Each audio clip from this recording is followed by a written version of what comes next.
Good evening, everyone, and welcome to the 40K Fireside podcast. I'm David Gaylard, and I'm joined by my good friend Vijay. Together, we discuss 40K and the meta from our perspective, along with events we've recently been to and those that have got coming up.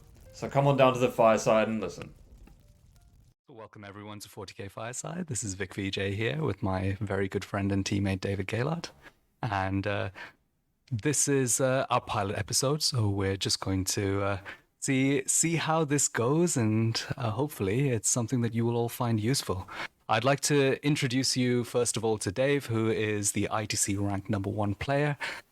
He's a fantastic 40K player, and I'll hand it over to him to do a little bit of introduction of himself. Yeah, thanks. My name is David Gaylard. I'm really happy to join anyone who's listening here, and we hope that you get a lot out of this podcast. Vic and I are just going to put one foot in front of another, and we're going to try and do our best, and we're going to make mistakes along the way. And here's a pro tip. This is the second time we've done this introduction because now we're warmed up. Yeah, so I think one of the things that we wanted to try and get across in this podcast is that we wanted to have a 40K podcast from the I say this as humbly as possible, the upper echelons of competitive play from Vic and I's perspective. We're going to give you, the listener, and hopefully going to provide kind of our raw, uncut perspective for 99% of what we genuinely think for the game. There's a couple of things that we can't talk about because, you know, maybe it's relating to our team or something like that. But yeah, we want to give our kind of perspective on things and see how it goes. Given that, we've got a few housekeeping parts. In terms of the structure of the podcast, we're going to have an introduction where we talk about our experiences in the game recently, maybe a fun game that we've had, something that we're trying out, or something that we can't let go of. And then part 2 will be our main section where we talk about upcoming events that we've got and perhaps some previous events that we played. And then part 3 is a bit more of an open-ended discussion where we will probably most likely go on some tangents talking about the meta in general, factions, what we think is strong, and that's going to be perhaps where all the juices. So we really hope you enjoy it. In terms of frequency, perhaps you can expect a couple of podcasts a month. Vic and I both work full-time jobs, we're pretty busy. It depends on how easy these are to produce, but maybe we'll aim for 2 podcasts a month, depending. But perhaps if there's a little special thing that we want to talk about, we could do a little short take on something, so that'll be really fun. Absolutely. And, you know, as we come up to some of the bigger events which come on quite often in the UK, we can throw in a little extra podcast episode ins to build up some hype for those from our perspectives. I mean, both of us as 40K players, we've played competitively for a number of years now. I've been playing a little bit longer than Dave, but Dave's really kind of shown his player skill over time and really become a name which a lot of people know of. Both of us play in a team called Dice Down, and we both try and play the game as sportsmanly and friendly as possible. So, you know, if you guys have any feedback for us, we would love to kind of hear that and help that and use that to adapt the way that we do this format. It's very flexible, and hopefully we can even get some guests on in the future. Yeah, definitely, and we'd love to have some people on. And kind of the 40K Fireside, the name we kind of came up with is that we really just want it as a reflection, as if Vic and I were sitting down and having a chat. And for the most part, we hope that that's kind of what you'll experience, unless the feedback suggests otherwise. And it will really just be a colloquial chat between Vic and I. You know, we've got some structure to it just to make sure we're not going on too much on a tangent. But after that, let's rock onto the introduction. I'm gonna take some time out here to really do a spiel on Vic and introduce him. He doesn't know I'm doing this. Oh no! Vic and I first met when we played Glasshammer GT, and I was playing AdMech pre-Codex, and Vic probably gave me one of the largest schoolings I've ever played in a Warhammer 40K game. Those people that know me will know that I'm quite a confident person in general, and I thought, you know, I can beat this guy, and I always like to back myself. I always believe I can win. And Vic promptly shut me down, in so much that he actually flew a land speeder to charge my Scorpius Disintegrator that didn't have an indirect weapon on it because, you know, I wasn't good at the game back then. And then I went to go shoot him in combat, and Vic said, "You can't see me because I'm charging you through a wall with my vehicle," and I felt like a bastard alive. So that was my introduction to Vic, and we've been such good mates ever since. And we've met multiple times in tournaments subsequent to that when I've gotten a little bit better. But in addition to that, we also play so much as well. Vic is my main practice partner, so kind of what you'll hear from us is really a reflection of like actually what we experience in the game and what we think is genuinely strong or weak from the perspective of winning tournaments. But apart from that, Vic is the loveliest guy you'll ever meet. He is a super major winner, multiple undefeated super majors, major winner, regular GT goer. He is an incredibly well-rounded player, and I think what makes Vic such a good player is that he is kind of like the smiling assassin in some ways. I remember when we played in Birmingham, and then Vic was so ready. I didn't think he was going to do it, but he just pulled the trigger, and he deployed to go first, knew that was a win condition, saw the line, and just 100% went for it. Regardless of what could happen, he understood that was the most logical way to win the game, and he just absolutely went for it. And I really appreciate that. And, he's actually a really fantastic list builder, and he knows such a wide range of armies, which makes him such a dangerous player to play against, because he's going to understand the strategy of what your army is going to achieve, and he's going to know how to exploit it, whilst also having a really tricky, techie list that makes just a lot of linear sense as well. So that's why, Vic and I, that's why I'm so happy to be here with Vic, because we've got so much to chat about, and it's bound to be a good time, whatever topic we get onto. Oh my gosh, Dave. That level of introduction was definitely not on our agenda for this, but thank you very much. That's very sweet. And I mean, I've been playing the game, like I said, for a little bit longer than Dave, but ever since I've met Dave, he's kind of grown and grown as a player. We have very different ways of kind of playing the game. I will switch to a different army for every single tournament. If I find something that looks cool, I'll really go for it. I'll read the fluff about it, buy some novels, and paint up everything like exactly how I imagine in my head. But Dave is a much more methodical, competitive player than me. He kind of analyzes everything, gets a huge number of reps in and tweaks and improves. And I think that's been a big part of why he's become such a successful, multiple super major winning player in the UK. And I think hopefully between us, we will have a good insight, particularly into the UK meta and the 40k meta in general. Yeah, nice. Yeah, I mean, in the podcast, we've got our agenda down already. So the next part of our podcast is going to be talking about our upcoming events. I've got a smaller GT, 50-man GT Battlefield Birmingham coming up, and Dave has a very interesting invitational event with some of the best players in the UK coming up. And then we're also just going to touch briefly on the London GT, which is also coming up in about a month's time. Yeah, and then in part 3, we're going to chat about the meta, where we kind of run down the top factions, kind of from our perspective in the UK. And then we have a little bit of a tangent on demons as well, which I've been looking into. So whenever you guys are listening, it'll be broken into those formats. We'll give you the agenda up front so you can skip around and stuff like that, but we hope you stay with the whole time. That wraps up part 1. We hope you're enjoying listening, and we'll be back shortly with part 2.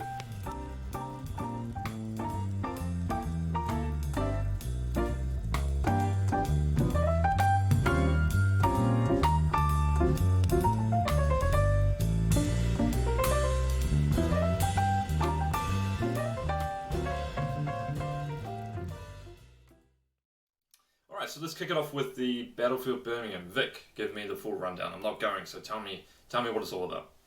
So both of us have been hitting some of the larger super majors, and every now and then you just need a little local GT to keep things a bit mixed up, maybe not as intense. And Battlefield Birmingham is just that. So it's a 54-person GT, 5 rounds. It's based in Birmingham, which is where I'm from and where I'm living. And it's close to me. It's got a lot of players who I play with locally as well. It's got a few interesting features to it, let's say, where the terrain is kind of like the Games Workshop setup, which is not something that we commonly use in the UK. We tend to use more of either the UKTC terrain set, which is kind of the super majors like London GT, or potentially we use the Glasshammer terrain or Vanguard Tactics, which are very similar heavy terrain setups. Using Games Workshop terrain is a little bit of a mix-up, really. I don't know if you've played any events on GW terrain, Dave. No, I've been a Zach staple, which if you're not a UK person, you'll know that means I basically play UK TC exclusively, I think, especially this year. But I think in the UK, you're primarily dominated by UK TC events, which have the standardized pack, which is completely standardized and fixed. And then you've got other events aside from that, which could be anything from Vanguard Tactics, like you mentioned, using player-placed terrain, which we played in Bournemouth, all the way down to completely mixed terrain of old, perhaps GW ruins or something like that. So there is definitely a lot of nuance. I personally haven't. I don't think I've ever played a game on USO terrain. There you go. And I think it's quite interesting that the very first thing we define an event by is the terrain that's used at the event, because it's potentially one of the largest dictators of the type of decisions we make with our list design. Yeah, I think it definitely makes some armies a lot stronger than if you were to play on a particular set map, for example. I think when you talk about terrain, it's really the questions of how much do you have in your deployment zone, how much is in, actually, the deployment zone being kind of less impactful in my opinion, but how much is in the mid-board, so how much can you get to and be completely safe on turn one. And then, what is it? Are the objectives in the open? Is one going to be closed, one going to be open per side? Other terrain, do they have thick walls per se? Are they multi-level ruins? It really does change a lot of how you should consider those tweaks in your list on how you're going to play on the terrain for sure. Yeah, absolutely. So the key features of this terrain is that the kind of ruins are placed onto clear perspex sheets, which act as the boundary for the terrain. So it's usually square and a much larger area than the actual little bits of wall around the outside of it. This means that you get a much larger area of obscuring, and you also get a much larger area of light cover. But it also means that when you're touching the terrain, you often can be shot a lot easier than you would be on a terrain, on most other terrain setups. So I've been doing a bit of testing with Chaos Space Marines. I've really been enjoying them. They're a very kind of flavorful army. And I've toned my choice down to Empress Children, which is a mixed shooting and combat army. I played a few games against Dave, and they've been quite interesting. So I plan. Yeah, I mean, I've done a bunch of test games now, and I've come away with some good wins and some good information out of those. But yeah, we'll see how it goes. So I plan to bring that to Battlefield Birmingham for its first GT run out. The first Chaos Space Marines in the wild per se. Okay, look, I'm rocking up to the table. I'm just an everyday Joe. I see Vic from across from the table, and I ask you to run me through your list. Run me through it. Give me the highs and the lows. Tell me what's up. Okay, so Empress Children are not too complicated. The list is built around 5 units of Noise Marines who have a Blastmaster, the rest of the unit has chainswords, they have an icon, and the Mark of Slanesh. So all of those things combine to let them always fight first. They get +1 to hit, and they also have an anti-tank gun in the Blastmaster, which is a heavy 3, strength 8 -3, 3 damage weapon that is 48 inches, and within 24 inches, it's 4 damage instead. Damn. Emperor's Children have a little benefit to shooting, which is that they never take negative modifiers, which means that I can move and shoot without penalty, and I ignore things like dense cover or -1 to hit for shooting flyers. It means that they're extremely reliable, both in the shooting phase and in the combat phase when they have a chaos icon in the unit. They get +1 to hit, so they're hitting on 2s. This also syncs in well with the power fist on each of the champions, which means that they have 4 attacks, hitting on 2s with a power fist, which is great. So nice little utility units. So there's 5 units of those, which is quite a large number. We then have a couple of punchy characters. We have Abaddon in the list. Abaddon's phase capped to 3 wounds per phase, and I think people are generally used to seeing him in Chaos Marine lists, so I won't go through that too much. He's been around a while. He kills what he touches, and he moves 6 inches. That's the key thing.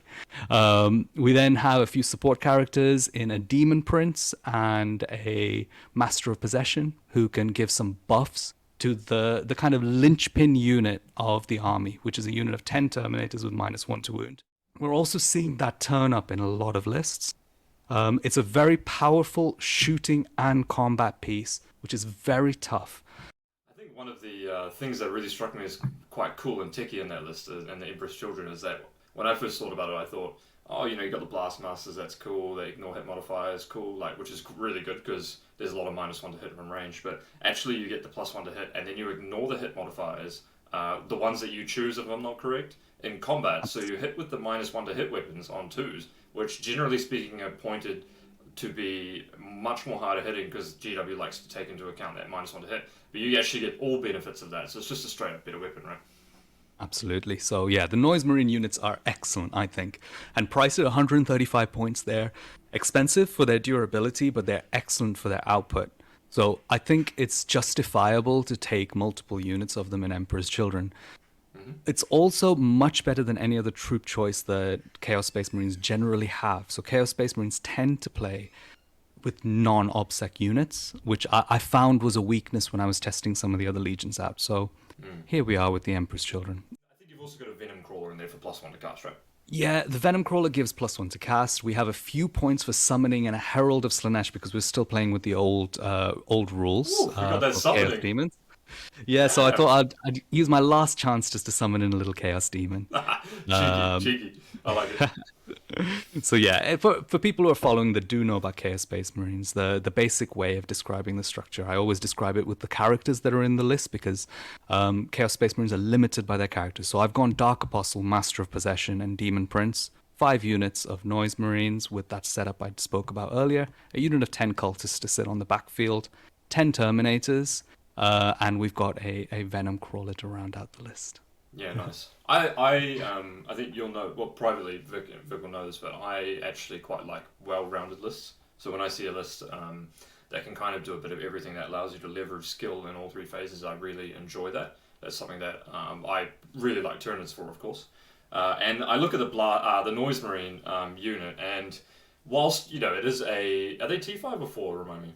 They're T4, 2 wounds, Okay, 3 up yeah. armor. So they are a Marine, as I see it, because I don't play Marines. They're a Marine model on the durability side, but they do have quite good combat, and they've actually got the Blastmaster profile can go into like a dispersed one where it can get more shots at lower strength and less AP. So they're actually really good all-rounders, and just like Marines, you can cheekily stick one of them out to shoot the Blastmaster, then leave 4 of them in cover, take your 2-up AOC saves, and then keep the Blastmaster alive, which is great. Any unit where you can have one special guy, obviously, and then, you know, keep subtracting so that you'll be left with the one special guy to take your saves on the very end means you'll have more turns of that model with a special weapon. I think that's really powerful. And the list just has great psychic in terms of like the defensive buffs it can give. The Terminators, I think, are probably the only thing that I personally don't like about the list, just because that classic big brick of 10 Terminators is such a centerpiece on the board. But it does complement it by having the Terminators and the Abaddon. So you get to play kind of 2 sides of the boards with your 2 kind of mega threats, as I see it. You can split the board up, put one on either side, and attack 2 different avenues. Or you can load Noise Marines on one side, perhaps, and then put Terminators and Abaddon in your characters as like the castle, and you can go for the mid board and then maybe an objective on the side. So yeah, I think it's a really cool list. It's definitely something I'd be interested in playing, and it's got a lot of good shooting. Before you mentioned, I think we both talked about how the terrain can kind of change how you would think about the list. What would you submit if you were playing on the UKTC terrain? Would it be different from this list, or would it be point for point the same? And perhaps would it be different if you were playing on the Bournemouth terrain, which is player place? So give me your opinions on those 2 other terrain setups. So I describe this terrain based on the amount of staging you can do, which is your ability to move into the mid board and approach. Usually the way I tend to do this is to look at not distance from you to the enemy or the enemy's threat range to you, but I tend to look at as distance from you to being able to threaten objectives. Yep. In this particular terrain set, the staging to threaten objectives is very poor. You're likely to be in the open unless you have a movement probably of around 14 to 16 inches, which nothing in Chaos Space Marines realistically has. So in UKTC terrain, there's usually one objective that you are able to stage into very effectively on the side of the board. In player place terrain, there's usually multiple objectives that you're able to stage into. So what does the staging? What does the staging mean? Does that mean that you should be taking more shooting, or you should be taking more melee, or how does that help activate different parts of your army? So as you can do more staging, I think you start transitioning into more combat units in this army. And I think the pivot is between Noise Marines to Possessed. So as the terrain gets more dense, I would switch out Noise Marine units for little 5-man units of Possessed. And it's a very simple transition to do. But otherwise, the structure of the list generally would be very similar. I've made a few other tweaks to this list for Battlefield Birmingham. I've got more guns in my Chaos Terminator unit, for example. I've got a couple of Reaper autocannons and some combi melters because I know I'm going to be able to get targets. But on player place terrain, I wouldn't bother spending the points on that because I'm not going to get good line of sight across the board. So as the terrain gets more dense, you introduce less long range shooting, in my opinion, and more fast little skirmishy combat units. Sure. Little nice trading pieces that can kind of trade up, take an objective, move back, and I'm not going to get blown off the board, or your opponent's not going to be able to target, say you're possessed from turn 1 and 2, knowing that you're going to try and stage them onto an objective later on, you know. Absolutely. And another part of this, the terrain, is because it not only affects what list you bring and the choices you make, but it also affects the meta of the tournament and what list other people will tend to bring. So in this case, if we're playing on a relatively open board, which is what this essentially is, there's a lot of light cover, but it's open. I'm expecting to see a lot of Knight players, a lot of Tau players. I would expect less Sisters and more Harlequins because they're able to move between the terrain pieces that are far away from each other. So those kinds of things determine the decisions as well. And essentially, I can't run units of Possessed in this situation because they're bad into Knights and they won't reach Tau. They're excellent into Harlequins though, but I think I'm better off with the multiple Noise Marine units, so I've just maxed out as hard as I can on those.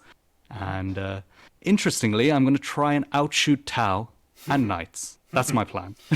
Well, your Terminator brick is quite hard for them to get through regardless, right? Because you've got the Unconquerable, you've got -1 to wound, you've got obviously 10 guys, which is insane. Can you resurrect a Terminator? You can resurrect anything, which you mentioned earlier about sticking a single Blastmaster out and kind of shooting with that, taking saves on guys in cover, but you can also remove the Blastmaster and prevent the rest of your unit from being shot and then just heal him back the next turn. So there's a lot of little tricks with a powerful resurrection at range, which is what Chaos Space Marines have. Yeah, of course. And you get the free movement with the resurrection as well, which is pretty sick. You can resurrect all the Terminators, get a little bit of free movement. Your opponent might often undermeasure where you can actually move. Boom, you've got the resurrections, like +3 inches of movement or something, which is, if you were to cast +3 to charge, everyone would take that, right? So, yeah, and obviously you get the model back as well.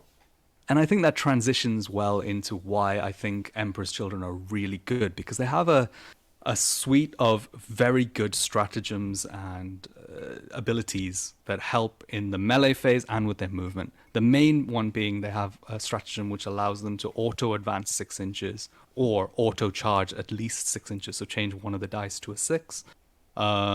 Which means that Terminator brick that normally moves 5 inches could be moving much faster than that. The Dark Apostle in the army allows you to have access to the Slanesh Prayer, which is advance and charge. So on a turn, in the middle of the game where you decide I've got to reach the opponent's kind of back objective, you have an 18-inch threat range immediately. Because you're auto-advancing 6 to 11 inches, you're auto-charging one of the dice 6 to 17, and you're at least going to roll a 1 on the other dice. So you've got 18 inches. If they're in a ruin, you have an engagement range of 2 inches, so you've got 19 inches of threat. Off the middle of the board, that's going to reach anything you want if you can be aggressive on the first turn and position well. Yeah. And wait, can you use that? So you can use that strat multiple times in a turn, right?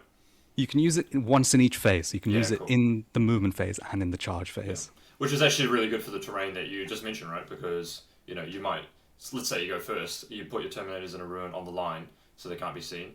You maybe use the auto-advance 6 inches on the first turn so that you get an extra 12 on the next turn, which means that you could threaten any mid-board presence on the second turn, which is really good. That strat is so good. People, that strat is literally 1 CP, gain a 6 miracle dice, And if the stratagem was read as pay 1 CP, get a 6 miracle dice, you need to use it this phase, I think people would like just already know that that's insanely good, right? Or just straight up, when you roll an advanced roll +3 capped at 6, for example, that really helps mobilize slower parts of your army, right? Because that's kind of where the army struggles in a lot of ways. Absolutely. So that on top of some excellent melee defense, which Empress Children have. The whole army fights first. They have a stratagem on any character to fight last. And they have a heroic intervention, either 3 inches on normal units or 6 inches on characters as a stratagem as well. And you got some good characters, right? So you got the Demon Prince and the Abaddon, so they can both heroic 6 as well. Yeah, and the Dark Apostles also stretched out as a unit of 3, so you can trigger the heroic intervention off anyone in the unit, but the Dark Apostle's the only character in the unit, so you can only use the stratagem off him. But with 6 inches, it's pretty easy to get everything into the right place. That's pretty nice. So, Vic, how do you fancy your chances? Do you think are Chaos Space Marines good enough to win a 50-person GT? Possibly. I mean, I think there are some bad matchups in there. What's kind of bad? What's bad, and what are you turning up to the table and you're being like, okay, this is just going to be really straightforward, and what are you thinking comes across the table and you think, well, okay, this is going to be, I got to play sharp here? I think the 2 worst matchups in this are going to be, probably the worst is probably Harlequins. I think fundamentally their scoring potential is so much better than Chaos Space Marines that even if I table him by turn 4, I'm still going to struggle my way through the points if they play competently. The other one is Tau, and I think there is a chance that I could get shot off on the sides of the board. They leave the Terminator brick alive, and it becomes a bit of a grind. There are loads of things I can do to mitigate this with player skill, but it's definitely not the best army in the game, the one that I'm bringing. But it has tools to give me a chance in every matchup, so it should be an interesting challenge for me.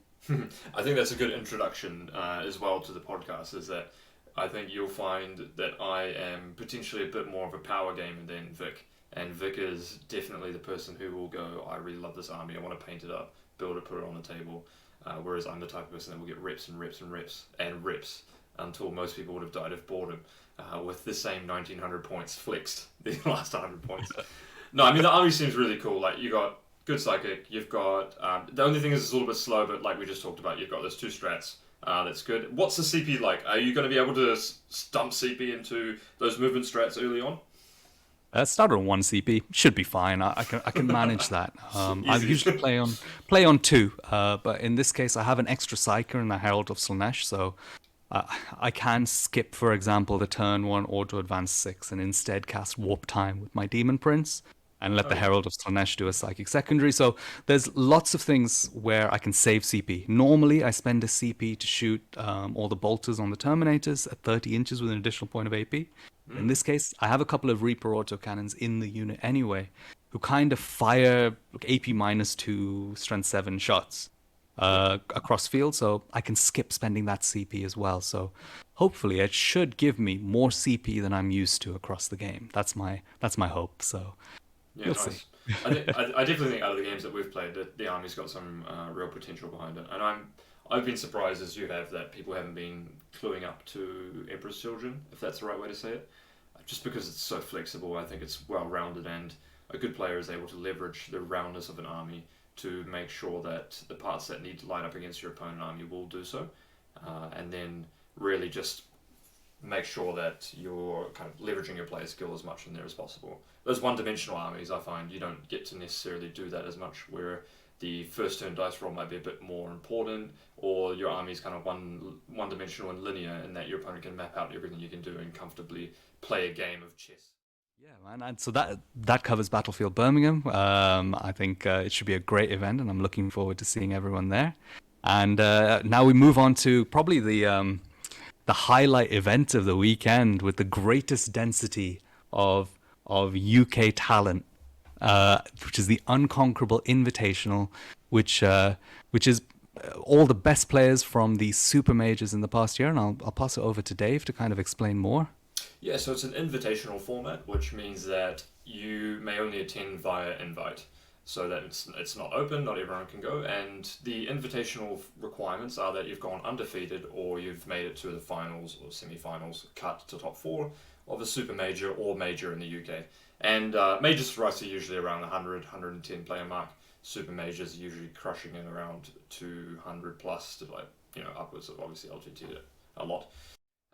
It's quite a bit different from a normal tournament. It's going to be 32 players, although it might be 24. But regardless, it'll be a number divisible by where you can make enough pods. And the tournament is broken down into X amount of different pods. And then the winner of those pods goes on to a cut to top 4 or cut to top 8 potentially, who then play another tournament after the fact as well, whilst the rest of the players play another tournament as well. So, like you said, it's got some of the UK's best players, aside from Vic, who, despite me offering to stay at my place down here in London, decided to go to Battlefield Birmingham and play his Space I've Marines. escaped. I've escaped. Escaping Shark Tank. Yeah, so obviously some of the more notable players are Ennis Wilson and Manny Chima, and then we've got, just off the top of my head, we've got Kyle Grundy, and then we've got Thomas, who I played in the finals of London, and I played again in Leeds. We've got, and then just a bunch of your very typical, very solid, I think is a word I would say, X and 1 finals, semi-final matchups that you would see at majors, super majors, as clearly defined because those are the players that can only attend the event. It's going to be quite a Shark Tank, and I think anyone who wants to win a game there is going to have to play really sharp. Yeah, not going to have any easy rounds at this one, I think. No, man, you got to go straight in round 1 with your thinking cap on straight. As you may have guessed if you know me, I'm bringing Tyranids. I'm bringing the list, which is the 2x9 Leviathan Warriors. This is the list I started playing the very first weekend after the Codex was legal, more or less, and it's done, pretty well for me so far. And basically what the list is 2 Neurothropes, a Hive Tyrant, a Flyrant, and then it's also got a Tyranid Prime in this one. I'll go over that in a second. It's got 2x9 Warriors with Flesh Hooks, Adrenal Glands, and 3 Heavy Venom Cannons. It's got 1 unit of 5 Warriors with 1 Heavy Venom Cannon in it, no Adrenal Glands. It's got 3 Venom Thropes, 3 Zone Thropes, 3 Tyrant Guard, 1 Harpy with Synapse and Stranglethorn Cannons, and then 1 Harpy with just Stranglethorn Cannons. And this is probably, 1875 points, similar, or if not exactly the same as to what I've been playing for like the last 3 months, maybe. And it is just an absolute powerhouse of a list. And the reason why I think it's so strong is that it exemplifies what I was talking about before, and that it is such a rounded list. It doesn't have any clear weakness to it that you as an opponent will go, okay, I'm going to try and execute this game plan because this is where the list struggles. It is durable. It has elements in it that are very fast, as the Flyrant that can move up to 22 inches before it charges with +1, potentially 3d6, and then can bounce backwards, which is a massive threat. And then it's got Warriors who are extremely durable. So, Vic, what are your... I'll stop talking about the list. You've played against me... I don't know how many times with this list. How would you describe the list going up against it as someone who doesn't play Tyranids?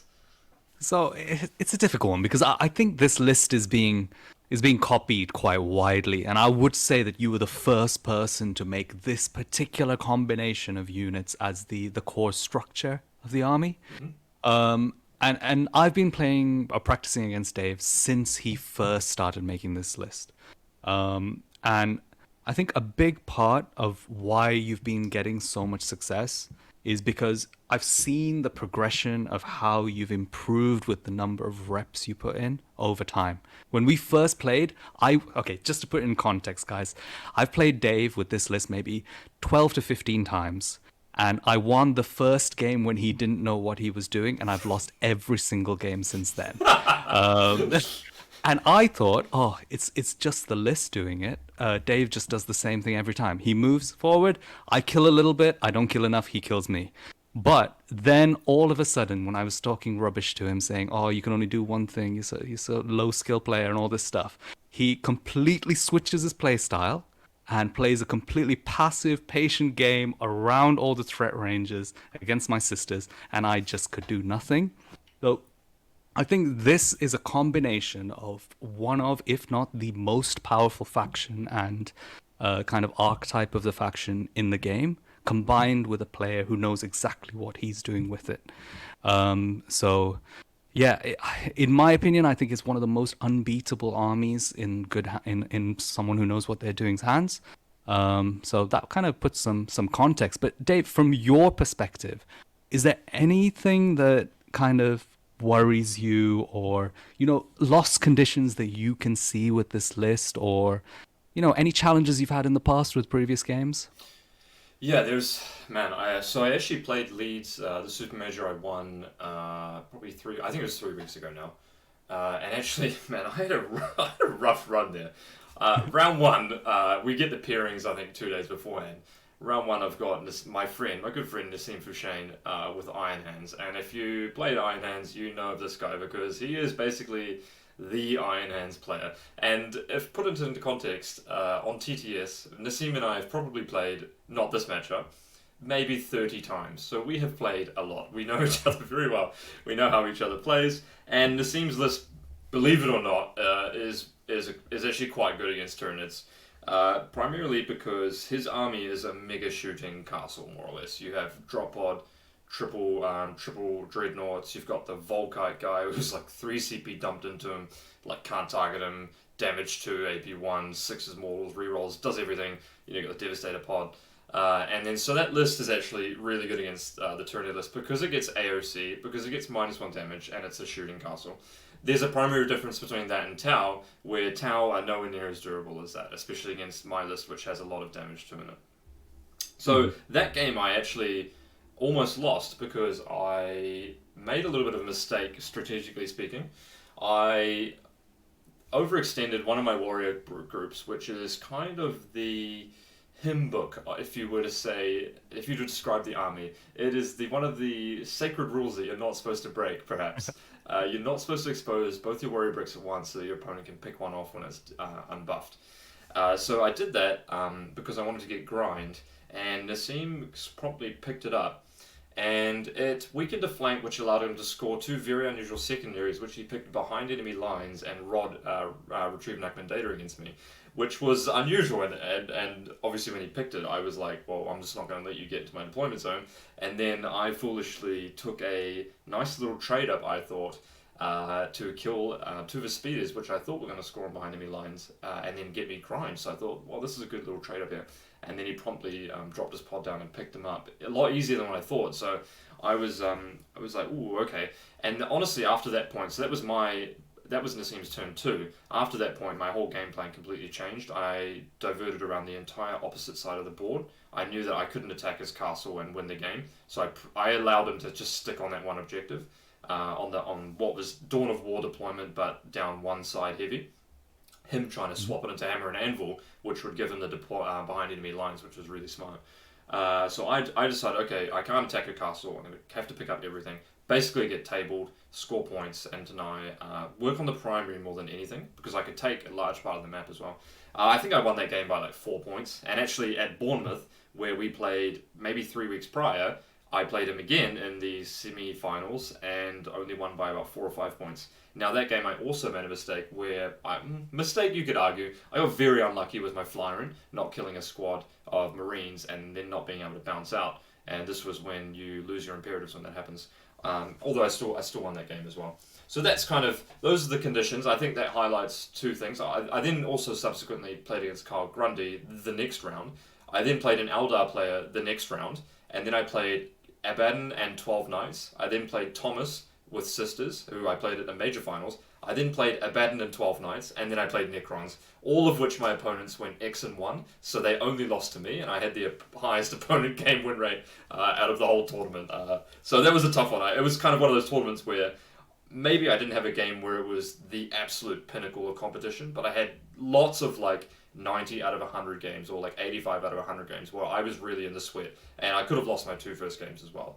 But what I think that shows is that those conditions which I could lose are usually ones where I make this mistake, And I think if I look back at any of those games, I can come back and see, okay, despite me winning, there is ways at which I could perform a lot better. And actually, this game shouldn't have been as close if I had executed the right strategy ahead of time. So versus Kyle Grundy, I didn't realize he could redeploy both his Riptides, move Max, then shoot down a really tight angle and get my Tyrant Guard, then have his long strike Hammerhead, potentially kill my Flyrant, which would have been my dead Flyrant on turn one, because I went second in every game in the tournament. And then versus the scene, leaving my Warrior Brick and then allowing him to flip it into Hammer and Anvil. So yeah, it does feel like an army where you can only lose if you make a fundamental error, and I think that's why I love it so much, because everything feels like it's on me per se. Yeah, which is a great place to be when it comes to competitive 40k. When you hit your stride, I mean, we had that with it was before your time, David. David's a relatively new player who's risen to glory incredibly quickly. But yeah, we have a member of our team. We're in a team called Dice Down, called Malik, who went through an incredible run with Yannari at a time when armies getting nerfed was a little bit slower than it is now. And I think David's running through that time as well. He's got a brilliant army that is potentially slow to be nerfed here, and he's the premium user of such an army at the moment. So, yeah, enjoy this, and I have a feeling you're going to do very well at the Invitational, Dave. And this leads us to the largest tournament, the London Grand Tournament, which we've got list submissions for potentially in 2 weeks' time. Unconfirmed, who knows? We haven't actually looked at the pack. We don't take it that seriously, guys. But yeah, around about 2 weeks' time, we've got to submit lists. What are your thoughts? What are you thinking? What do you think is good? Let's just assume that nothing changes. Would you be taking Empress Children to London Grand Tournament potentially, Vic? So I think this is one of those where there are tournaments you take extremely seriously, and tournaments you take well, for me at least, there are tournaments where I take things which I love, like, I really want to run my kind of Eldar mixed list or Yannari or something like that. This is not one of those tournaments where I'm going to be running something that's a little bit fun and that I like the fluff of. I'm probably going to try hard here. I'm going to try and achieve a good result, because this tournament actually means a fair bit for our team and for my own kind of competitive side. So I'm not sure Empress Children are the exact thing to do, but there is a chance that I bring Empress Children. There are a number of other very strong armies in the meta. But what about you, Dave? Do you think I guess you're unlikely to switch unless something crazy happens? I think if nothing changed, I would definitely play Tyranids. For those that don't know, the LGT is different this year. You no longer have to try and score maximum points to get into a cut to top 4, for example, to play. Mm-hmm. Excuse me. You simply have to win every game, and that is something that Tyranids excel at. We don't excel at scoring 100s or scoring 98s, for example, especially not in the missions now. It's actually not possible most of the time. We excel at just winning the game. You win on an 84, you win on a 70 or something like that. So I think given that you just have to consistently win, I'll definitely be looking at Tyranids. Although, as we know in our team chat, I am looking at Chaos Demons. Because even the amount of reps can get to me sometimes, guys.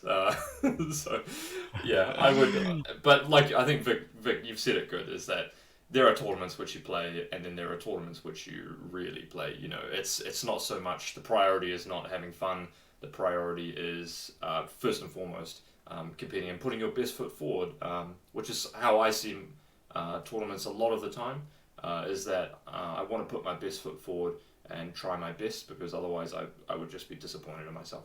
And that's my approach to the game in a lot of ways. Well, my approach to tournaments, which is why I don't travel to play many small GTs these days. Yeah, absolutely. And I mean, I think that transitions really nicely into what we're going to be kind of chatting about going forward, about where the meta sits, because I think where the meta sits is really going to define what I practice and what I use over the next 2 weeks. I own a fair number of armies. I've been playing the game for a good chunk of time competitively now, and this is kind of crunch time where I make the decision about what I'm trying to achieve, whether it's I'm just trying to get through to the playoffs, try and get 5-0, or if I'm genuinely trying to win the event. And my initial thought is that I don't think I'm going to be able to compete necessarily to win the event. And if I'm aiming for a 5-0, there are a few armies which are quite interesting. And maybe we can touch on some of those strong armies in the next part of our podcast. And after the brief interlude, guys, we'll see you in part 3, where we're going to chat about the meta, which is what I know everyone turns up for. Those hard-hitting meta facts. We'll see you guys. And that concludes part 2. We hope you're enjoying the fireside, and we'll see you momentarily for part 3.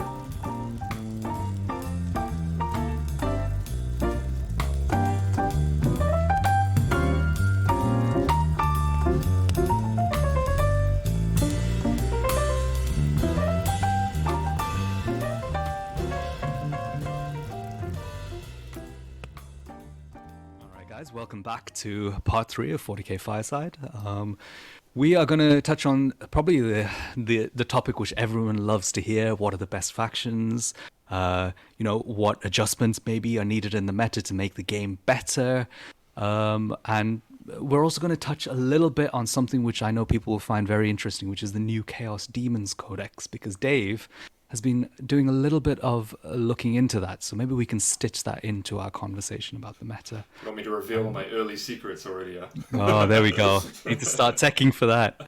All right, Vic. If you're going to rock up to a tournament, LGT, in a month's time, and UKTC terrain, UK meta environment, what do you think are the top 4 armies that you would be looking out for? What would you expect to play well, assuming that the player's skill level is equal? And what do you think are the big scary ones in the format?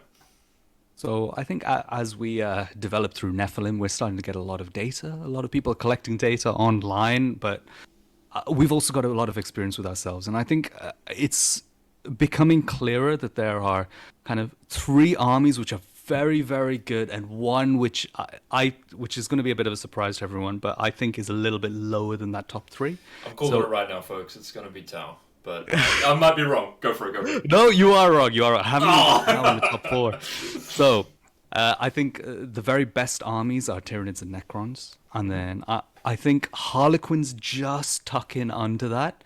And then I think an army which is slightly overrated is Sisters of Battle, especially on UKTC terrain. And I think I put Sisters of Battle alongside Blood Angels. At a very similar power level, just tucked in underneath the other armies.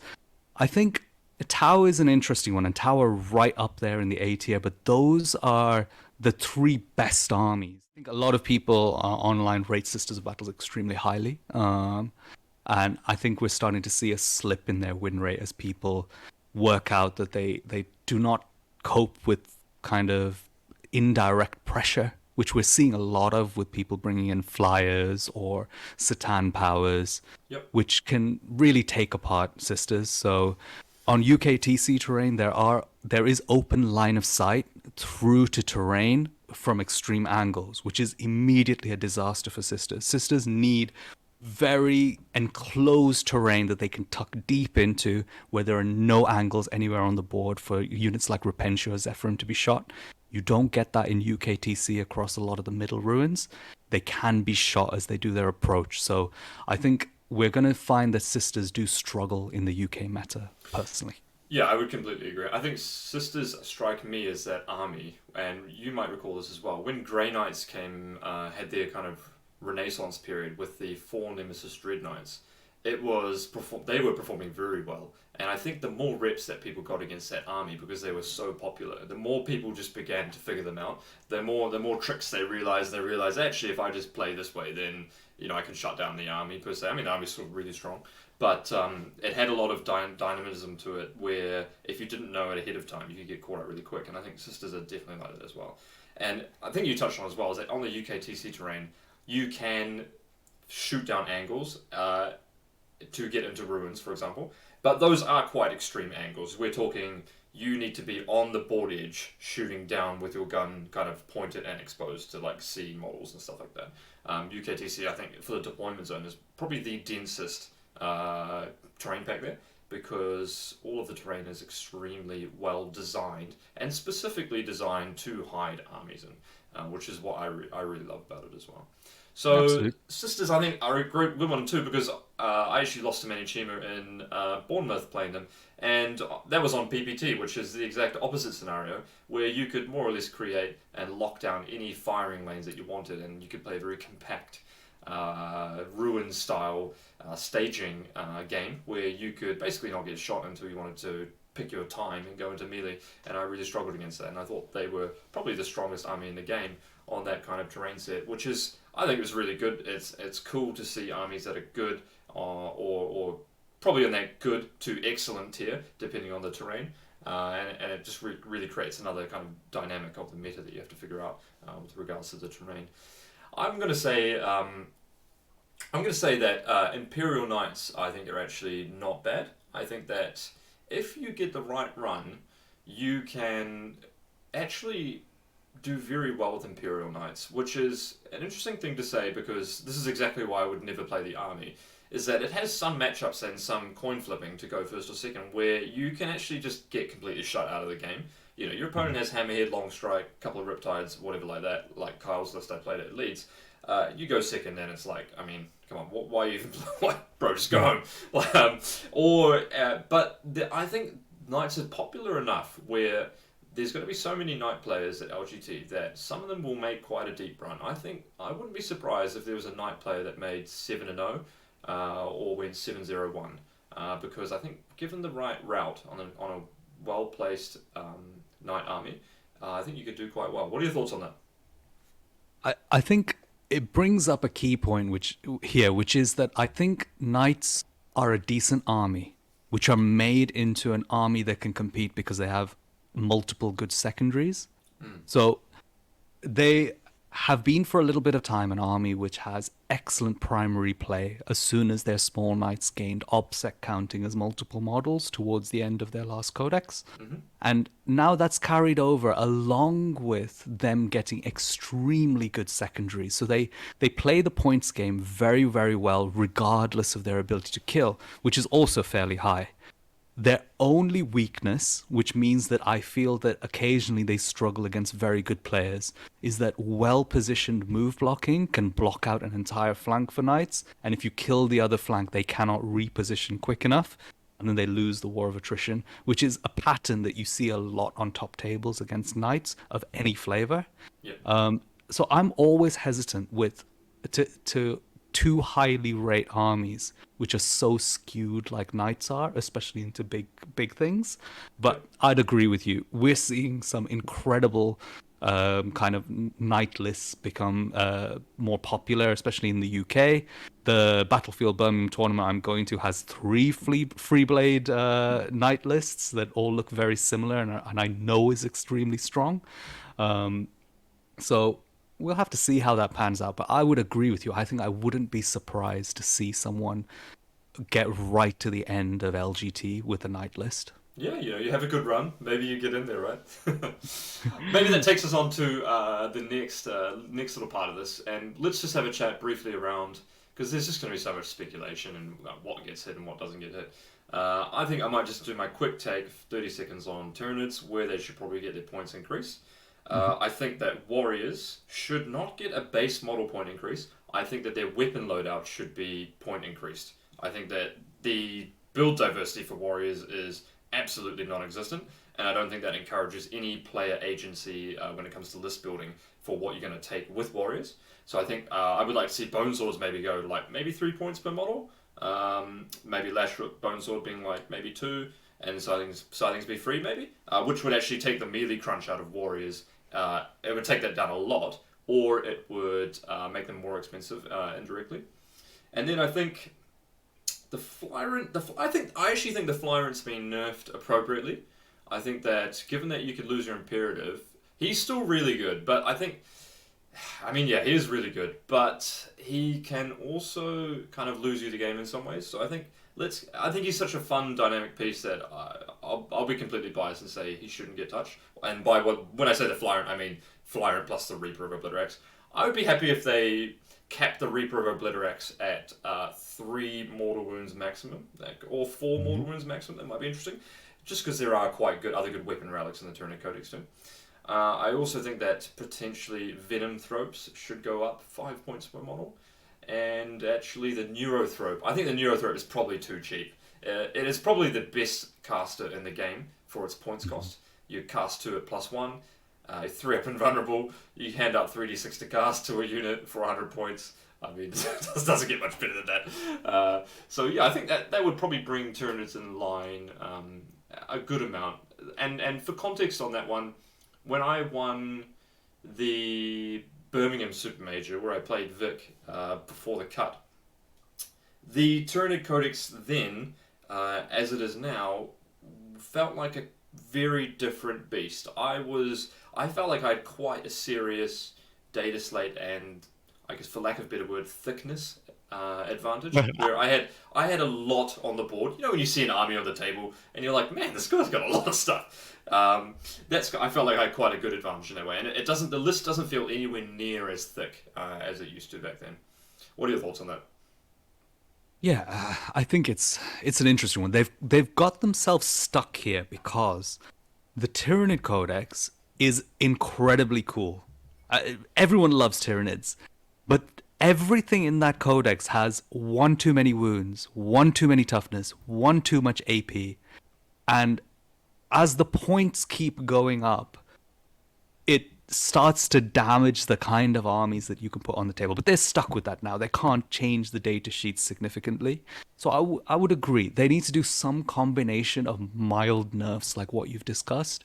It doesn't have to be plus 50 points on the Malceptor level of nerfs. But it needs little tweaks, which is an amazing place for the meta to be in, where it only will take little tweaks to bring things back into line. I'm interested that you didn't mention Leviathan, because a lot of people are highlighting that as the problem. It's fine to play the other Tyranid factions. It's horrible to play Leviathan. What do you think about that? I think if you change Leviathan where you couldn't get transhuman on Synapse, then actually Warriors wouldn't actually be playable. I don't think Warriors are actually good in almost any other subfaction for Tyranids. And it's really Leviathan that kind of makes them actually function and work, because in melee, they actually fold. If you didn't have transhuman, they would actually fold. And by fold, I mean just get removed off the board. You are still at the end of the day talking about 4-up base save models, T5, with no invulnerable, unless you cast on them, right? So Leviathan with the transhuman is really what makes it work. And on that point, I would like to say, I would like them to unnerf the adaptiveness of the adaptive part of the codex, where you have to lock it into your list, where you can pick +1 to charge or anything else. Look, I didn't pick anything else apart from +1 to charge, but I mean, come on. It was such a like, come on, man. It's not asking for much. But yeah, it's going to be an interesting one. I think what you touched on there actually is so true, and that the meta, I don't think, and of course I'm completely biased, and that's the whole point of this podcast, I guess, is that I don't think the meta has ever been this good, perhaps, especially for 9th edition. There's not one single army that is so head and shoulders above dominating everyone else. At the moment, I think with the spread between the top, say, 5 factions is actually so balanced that it's in a really good space, and a couple of small nerfs would put it in a really good position. Just for context, at Leeds, the top 4 was Abaddon and 12 Knights. It was Sisters, myself with Tyranids, and then James Marsden with Necrons. I mean, and you got 4 different factions in the top 4. You can't ask for much more than that. I think I'll just ramble on here and talk about Necrons. Necrons, I think we all know what needs to get done with them. Just toning down the secondaries a little bit. One thing that I read was quite interesting is that maybe keeping them the same, the secondaries the same, but making Relentlessly Expansion and Unconquerable, which is OBSEC and the pregame move 6, make that the new Hail of Doom. So you can only pick one or the other, or if you pick one, you can't pick another custom trait, which would mean that you either only get a 6-inch pregame move, or you only get OBSEC, which means that you only get OBSEC and you don't get a 6-inch pregame move. I think that would actually make the army a lot more interesting and a lot less punishing if you were to go second against them. And then honestly, I think the rest of the armies are actually in a perfectly balanced place after that. There are some armies which are strong, And there are some armies which are weak. Obviously, there are lots of armies that are weak that we should try and bring up. But I think if you would knock those two on the head just a little bit, we would be in a position where you would be seeing a lot of diversity in the top podiums, and overall, kind of as the meta Monday or whatever, you would be seeing actually more armies being represented in those positions where you're winning a tournament, which is actually much more important, in my opinion, than whoever comes second or third. Winning that tournament, because you're playing the hardest game of the tournament, and that's a faction on faction, the hardest game of the tournament. Absolutely. And I think you've mentioned it again, which is the Necron secondaries need to come down. I mentioned it with Knights, and I think this is probably the area where I have a little bit of frustration with the game at the moment. I think despite the imbalance of the secondaries, the game is relatively balanced, which is fine. But the whole point of the secondaries is to allow factions to, with grossly different play styles, to have a secondary that they can do that matches the way the army should be played. And unfortunately, we've ended up with a situation where there are multiple factions, or a very small number of factions, who have multiple good secondaries. If they have a good secondary, they seem to have three. That's Sisters, Blood Angels, Knights, and Necrons. And then you have the majority of armies which don't even have a single good secondary. And I think that is warping the people who are in the bracket of kind of 55% win rate versus the people who are at the 50 or 45% win rate. And I would love to see them really tweak that. But I have a feeling that it's probably going to continue to be unbalanced all the way through ninth as it is. Yep, I actually think that by that logic, you should make a Tyranid secondary good.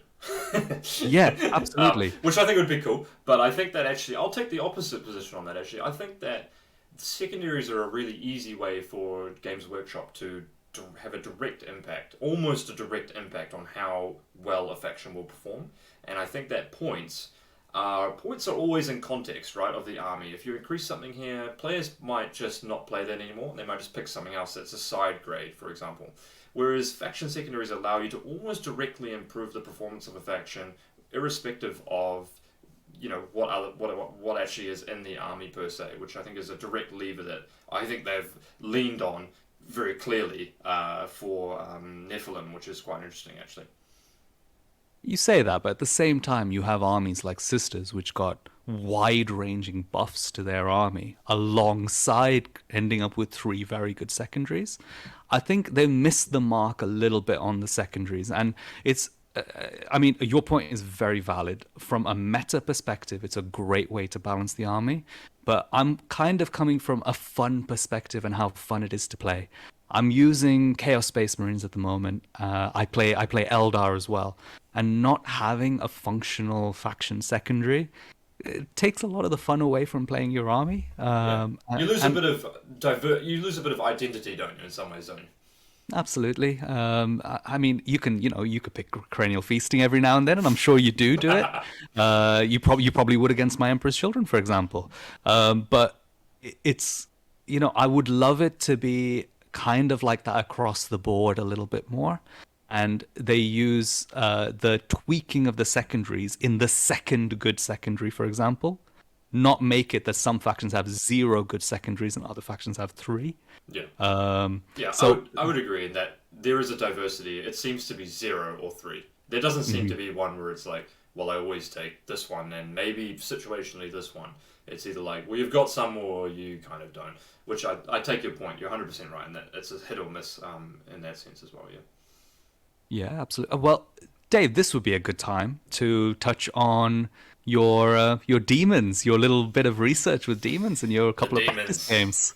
Right, yeah. So you wouldn't expect it, but I've actually, well, maybe you would, but I've been kind of itching for a new army for a while now. Obviously, I played Tyranids since actually the Leviathan supplement came out, right? Which is when, this is way back when. And then obviously I played them at Las Vegas, where I made it into the top 8.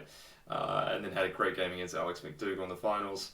And then, so I've stuck with them ever since. And Demons kind of, they have that appeal to me, which is actually funny because this is where Vic and I differ a lot as well, is that Vic kind of, fluff-wise, really doesn't like Tyranids, or he doesn't like demon-y sort of things. He likes the, quote-unquote, finesse armies, those ones that have a bit more sophistication behind them. Need to have cool armor.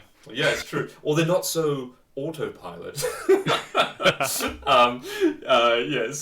Yes, demons. I really like them. I love psychic armies as well. I love armies I love 3-phase armies, and I love armies that are a bit like a puzzle box.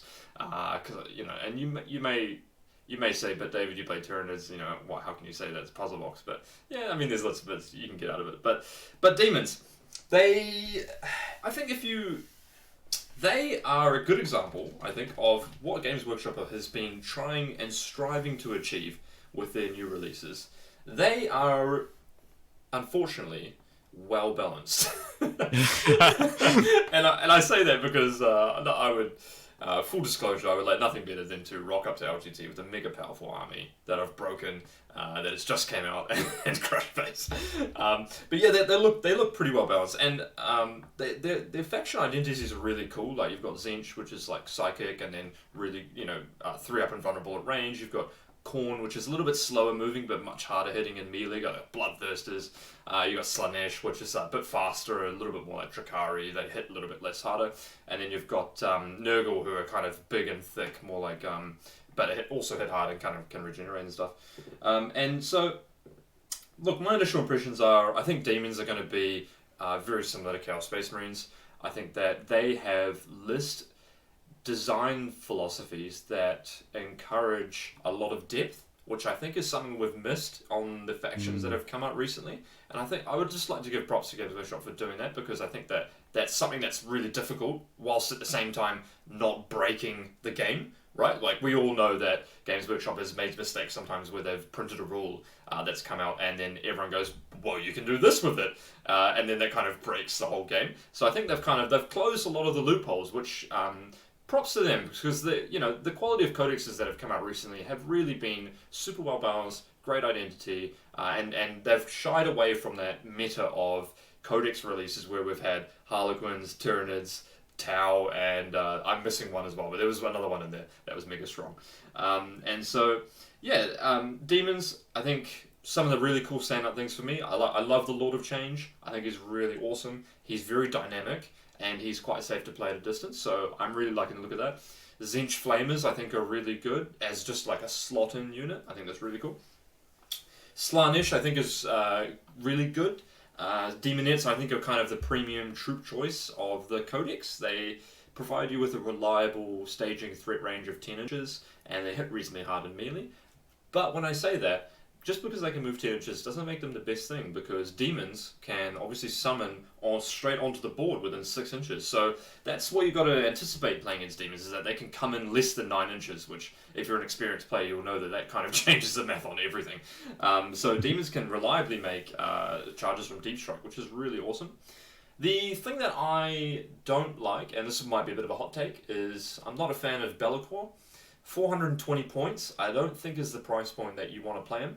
I think that exposes you to coin flippy matchups where you can potentially lose a large chunk of your army by going second, sorry.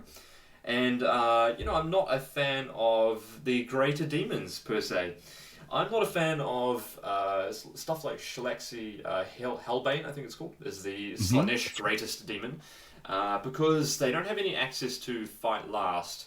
And the demons, once you kind of put them in, they are relatively easy to pick up because they don't have a base save. Well, their base save is their best save. You get what you get with demons. 5-up save in melee is actually not that good, especially when you don't have a fight last. And fight last is critical for so many armies these days. And especially at the top levels of play, not having fight last is definitely a direct weakness where a player can expose you. So, not a fan of that. The Bloodthirsters I've still got to test. And then I've still got to test maybe some Nurgling stuff as well. But I think that there is an army that's been released in that it will reward a player who really wants to go in the tank, really wants to grind out and eke out the most optimal list that can provide the most amount of meta-appropriate tech pieces. I'm thinking of Fleshhounds, I believe it is, where you can deny a psychic power on a 3-up, which is pretty sick. There's lots of stuff like that you can just slot in. So I think I think it's going to be good. Do I think it's going to change the meta? No. Could you still lose to a bad matchup? Definitely. Are you really that good into Marines? Maybe. Like, if your opponent's just got, like, 2 Volkites, and you're just stuck on your demon save, like, guess what? AP0 is literally the best thing against your whole army. So, like, all that incidental fire could be really easy to pick off your troops. It strikes me as an army that has a little bit of a weakness surviving after the tournament comes down, which is kind of what I described in the Shilexi Hellbane. So I think those are the real weaknesses of the army. The Tyranid equivalent might be the Flyrant, right? Where a big part of the reason why Tyranids are so powerful is the strat that they've always had is Overrun, where you can make a normal move after you've killed a unit. And that allows you to just pick something off in melee and then come back to safety. Demons basically don't have that. In fact, they don't have that in so much that they don't have Fight Last. They don't have a better save other than the one that they currently have. And then they obviously can't move again after they fight. So you're really stuck once you put yourself down. And fight on death is quite limited as well. So that's my little take on demons. I'm personally, I'm brewing up a little spicy brew. I'm gonna try and make them work because I'm itching for any justification for to potentially play a different army at this point. You called it too early. In our team group chat, Dave said like 2 months back, when demons come out, no matter what, I'm gonna play them, and we were all just like, there is no way he's playing them if they're bad. But props to you. You are putting the effort in and trying to make it into an army. So, I mean, my initial take of demons is that they have a particular playstyle that introduces something different to the meta, in a very similar way to how GSC introduced it. But unlike GSC, I think demons do have elements which start on the board more significantly than GSC. Yep. And they can play that kind of skirmishy trading game, albeit a little bit inefficiently because the base units are a bit expensive for their durability. So it'll be interesting to see how everything shapes up with it. Maybe we don't have the most positive outlook competitively as it stands, but you never know. There's probably something in there that can be played around with at the highest levels. Yeah, and I think what's really cool is that, and I think Knights actually exemplify this perhaps the most, is that if they are reasonably good, it's going to add a whole nother facet to the meta where all of a sudden your damage output calculations are going to be completely thrown out the window because all of a sudden AP0 is fantastic against an army that could potentially be popular. And that's exactly what Knights do to a degree, isn't it? An all-vehicle army with 5-weapon vulnerable rotating to 4-ups is kind of something that changes the whole meta, whereas previously I think the meta was kind of toughness 3, 4-up, 5-weapon vulnerable saves, where if you got strength 6, AP 1, damage 1, you're in a great place, right? So I think that's what I really like about Knights, even though I hate playing against them, and I think everyone hates playing against Knights, is that they add a really healthy facet to the game, in that all of a sudden there's this whole big thing that you have to think about when considering a list building, and I think Demons is going to add a nice element to that as well. Well, that was an amazing chat about demons, and we'll probably catch up with this on our next episode in a fortnight's time, Dave. Yeah, maybe after the tournament we'll have a chat about a demons list that I've created, and then perhaps we'll play a game before then. Well, we definitely will be playing games before then, and I'll be getting all the demons rules wrong. And then so perhaps we'll have a chat about the demon game and then the tournaments we've played, and then probably at that point we would have submitted our lists for LGT, or we will already have locked them in, and then we'll have a chat about our list for LGT. How does that sound?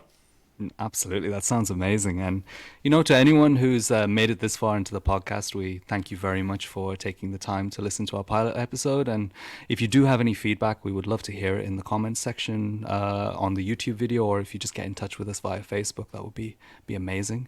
I don't know if there were any parting messages that you wanted to give, Dave, before we say bye. No, I think you left it on an absolute fantastic note.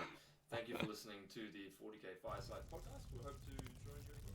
Thank you for listening to the pilot of 40K Fireside. Vic and I hope you've enjoyed your time listening, and we gladly appreciate any feedback to help us improve the show.